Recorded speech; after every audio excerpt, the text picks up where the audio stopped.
Hello everyone, আসসালামু আলাইকুম। সবাইকে অনেক স্বাগতম।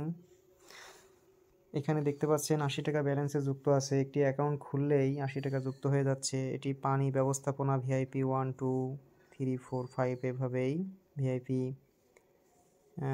বেশ কিছু আইটেম রয়েছে। তো এখানে যারা ইনভেস্ট করতে চান একটু দেখে শুনে ইনভেস্ট করাটাই ভালো। আমি বেশ কয়েকদিন লক্ষ্য করছি এরা সাইটটা নিয়ে কাজ আছে। তো এখানে যারা কাজ করতে চান করবেন ইনশাল্লাহ। আমি খুব তাড়াতাড়ি ইনভেস্ট করে ফেলবো। এখানে আমার যে অপশনটা দেখতে পাচ্ছি, পণ্যের আয় হয়েছে 20 টাকা, আর আমার ব্যালেন্স খুললে হয়েছিল 60 টাকা। এই হচ্ছে মোট টোটাল হচ্ছে 80 টাকা। এখানে সাইটটা নতুন, বিষয়টা খুব সংক্ষেপে আমি দেখাচ্ছি। এখানে আমি লিঙ্ক দিয়ে রাখবো, আপনারা সবাই যদি যুক্ত হতে চান যুক্ত হয়ে যাবেন।